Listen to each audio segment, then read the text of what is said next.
Thanks very much for staying with us. Time now for Eye on Africa with me, Georgia Calvin-Smith. Tonight, hundreds of millions of dollars are pledged to boost African carbon credit production at the opening day of a landmark climate summit for the continent. Protesters in Nairobi warn that the approach is flawed, but governments are keen for more investment to fund green energy transitions. Also, Gabon's new leader promises elections to restore civilian rule as he's sworn in as president less than a week after toppling his predecessor. General Brice Nguema hasn't given a time frame, though, for the polls after the ousting of Ali Bongo. And there is a special reason to celebrate in Senegal as millions of pilgrims from the Mouride branch of Islam come together in Touba. This year also features a rare and recently acquired set of photos from the order's founder. But first, a landmark climate change summit has kicked off in the Kenyan capital. More than 30,000 delegates and over 40 African heads of state are in Nairobi for the three-day summit. Climate change represents both opportunity and huge obstacles for the continent. It's responsible for only about 3% of the emissions that have caused the crisis, but is heating up faster than anywhere else. Kenyan President William Ruto says that Africa could be entirely renewable energy self-sufficient, but currently only 3% of global energy investment is made there. The summit aims to put African needs at the centre of global climate conversations. Olivia Bizot with more. African leaders have said one of the main objectives of this summit is to shift the perspective. They want to show that Africa is not a victim, but instead a critical player in finding solutions to the world's climate crisis. The hope is to provide a united African voice ahead of COP28 that will be taking place in November in Dubai.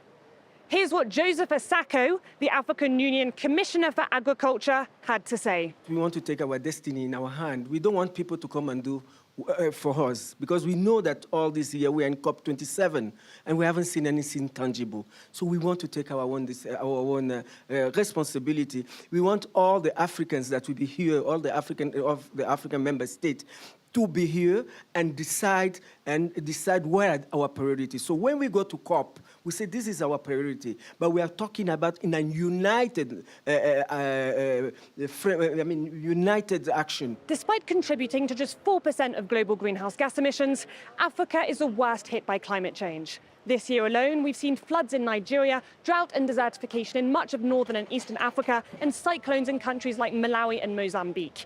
But Africa is also at the heart of finding solutions, including scaling up renewable energy and protecting key ecosystems. But for these solutions to turn into reality, major funding is needed, which is why many are calling this climate summit a finance summit. Olivia Bizot there for us. Now, hundreds of millions of dollars have already been pledged to boost Africa's carbon credit production, with investors for the United Arab Emirates committing to buy $450 million of carbon credits from the continent. Now, they can be bought to offset emissions that companies are unable to cut from their own operations, and all this to help meet climate targets. However, hundreds of people marched through Nairobi on Monday in protest over the summit's approach to climate finance. Some fear that its priorities have been hijacked to the benefit of richer regions and in ways that allow them to continue polluting. What we need now is that Africa's energy system be decolonized. It should be put in the hands of people. This is not a time that we should promote carbon markets. It is not going to put an end to the different climate crises that Africa is today facing. Well, earlier I asked Stephanie Mbombo, the special climate envoy for the Democratic Republic of Congo, for her take on whether there are any African plans to deal with some of the long-standing concerns about the quality of carbon credit projects. It's a good announce, but what we don't really like, I will be very pragmatic, is we heard a lot of announcements. We want now the country to make announcements to go straight to the point and buy our offers. We know the potential we have in forests, financial, in the climate forest for finance with the sequestration, and also in renewable energy and all the mitigation in the private sector of our countries in Africa that are making many efforts to become greener in order to penetrate the carbon market, the carbon credit market. But the West country has to understand that in this point, for us to talk about carbon market is a sort of the opportunity cost that we are making, because we have under the forest and under our peatland, we have tremendous resources of oil, of strategic mineral.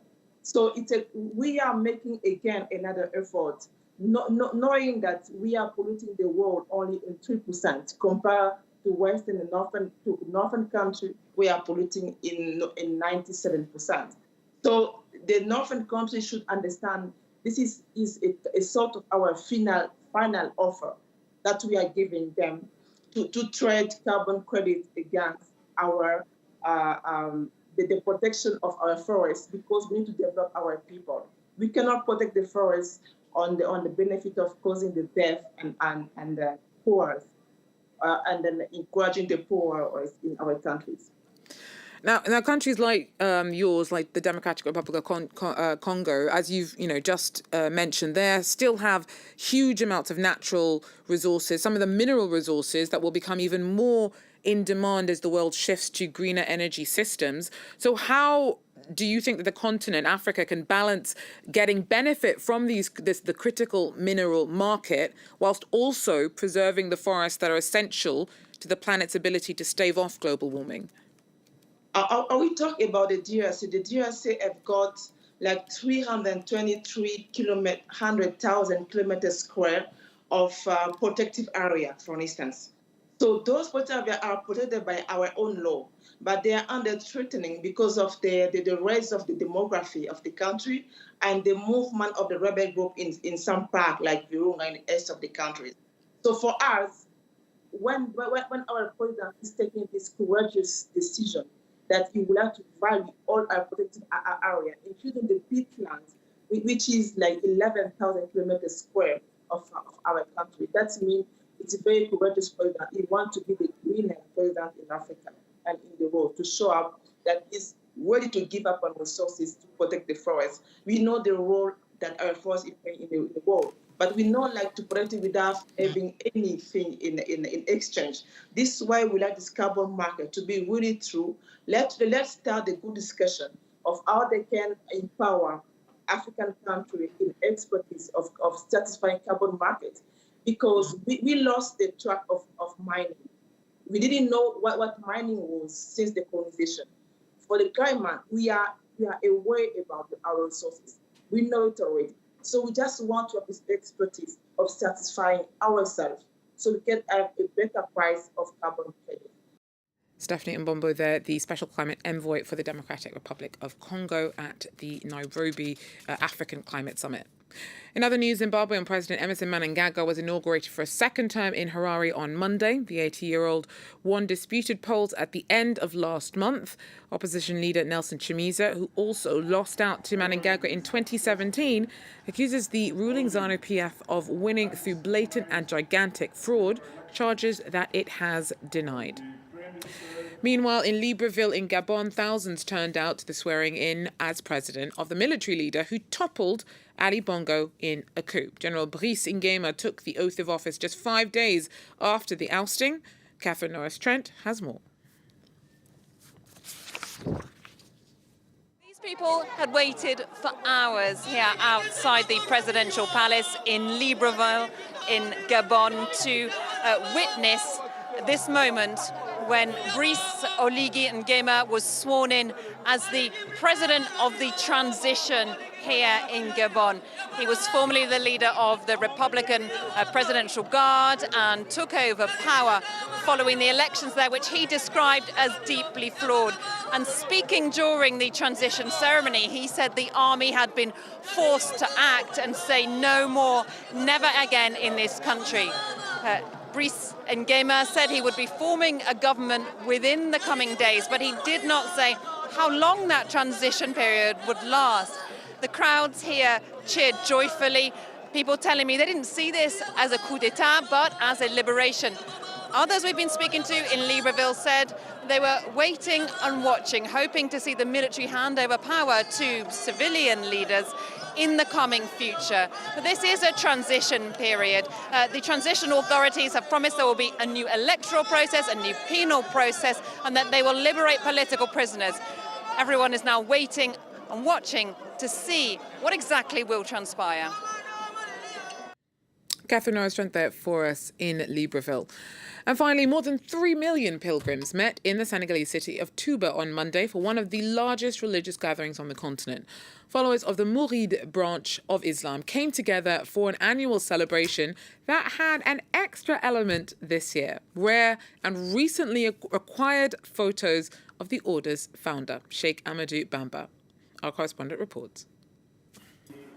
Few knew these photos existed until 2020. The unpublished images are of Sheikh Ahmadou Bamba, a 19th century hero of Senegalese colonial resistance and founder of the Mouride Brotherhood, a branch of Islam prominent in Senegal. The portraits were publicly exhibited for the first time in Touba during Monday's Grand Magal. Muslim delegations from around the world attended the religious celebration, made all the more special by the rare photos. They were bought this year at auction in France by the Mouride Brotherhood. Everyone knows that this heritage is extremely important. It's very important history for us. This is the reason why the Mouride came together to buy these photos. There's a project for a museum in Touba. That's where the photos will be kept. Every year, more than 3 million believers attend the Grand Magal in Senegal. It is one of the largest religious gatherings on the continent and commemorates the exile of Sheikh Ahmadou Bamba, who was sent to Gabon by colonizer France in 1895.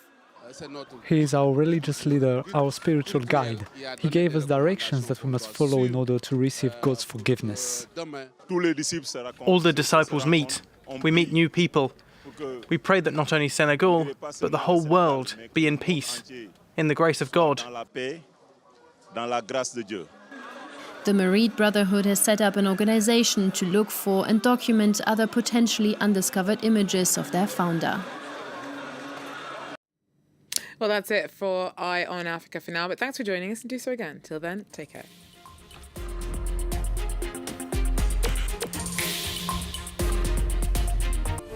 "35 years ago, anti-apartheid activist Dulcie September, the representative of Nelson Mandela's African National Congress in France, was murdered in central Paris. C'était vraiment une personne complètement dévouée à la cause. Moi, je l'avais surnommée l'incorruptible. Whose toes was she stepping on? Why was the investigation unsuccessful? We do know from what we understand is that French officials were involved in cleaning up her papers subsequent to her murder. Who killed the political activist? Was it a state-sponsored crime? A report by Revisited on France 24 and France24.com.